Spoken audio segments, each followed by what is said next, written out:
ఈ రోజుల్లో ఎవరైనా సెలబ్రిటీని కానీ నాయకుడిని కానీ కలిస్తే ఏం చేస్తారు? వెంటనే ఫోన్ తీసి సెల్ఫీ తీసుకోవడం లేదా వారితో ఫోటో దిగడమో చేస్తారు.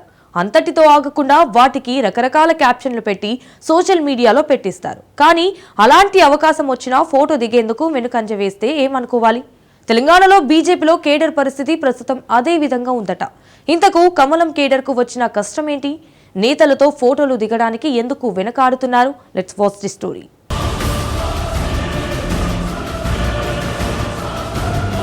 తెలంగాణ బీజేపీలో విచిత్రమైన సమస్య.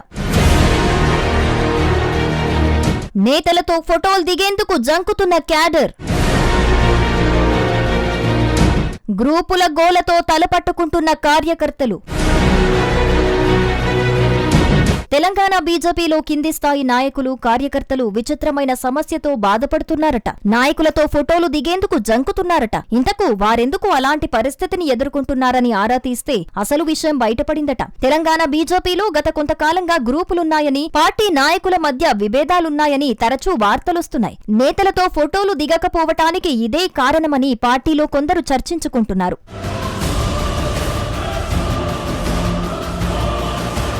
ఒకవైపు బీజేపీలో తెలంగాణ రాష్ట్ర అధ్యక్షుడిని అధిష్టానం ఇంకా ప్రకటించటం లేదు. మరోవైపు ఎవరికి వారు తమకే రాష్ట్ర అధ్యక్ష పదవి వస్తోందని ధీమా వ్యక్తం చేస్తున్నారు. దీంతో ఒక వర్గం నాయకుణ్ణి కలిసి ఆ ఫోటోలను సోషల్ మీడియాలో పెడితే అతను ఆ వర్గం వాడని ముద్ర వేస్తున్నారట. రాబోయే రోజుల్లో ఎవరు అధ్యక్షులవుతారో తెలియదు కాబట్టి ఒక నాయకుడితో ఫోటో దిగితే అది తర్వాత తమను ఇబ్బందులకు గురిచేస్తోందని కింది స్థాయి నాయకులు తలలు పట్టుకుంటున్నారట.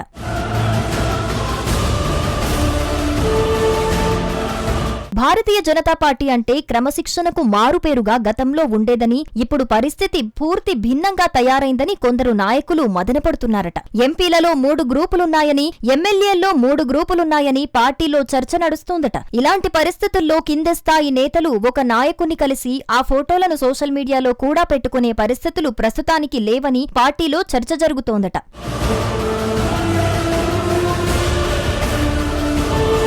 ఇన్ని గొడవల మధ్య నేతలను కలవటం, ప్రత్యర్థుల దృష్టిలో పడటం ఎందుకని కమలం క్యాడర్ అనుకుంటోందట. ఒకవేళ కలిసినా వారితో ఫోటోలు మాత్రం దిగటం లేదట. క్రమశిక్షణకు మారుపేరుగా ఉన్న జాతీయ పార్టీలో ఇలాంటి పరిణామాలు ఉండటం బాధాకరమని పార్టీలో కొందరు అనుకుంటున్నారట. వీటన్నింటికీ శుభం కార్డు పడాలంటే పార్టీ అధిష్టానం ప్రత్యేక చొరవ తీసుకోవాలని మరికొందరు చర్చించుకుంటున్నారట. రాష్ట్ర అధ్యక్షుని నియామకం పూర్తయితే ఈ సమస్యలు ఉండవని మరికొందరు అంటున్న మాట.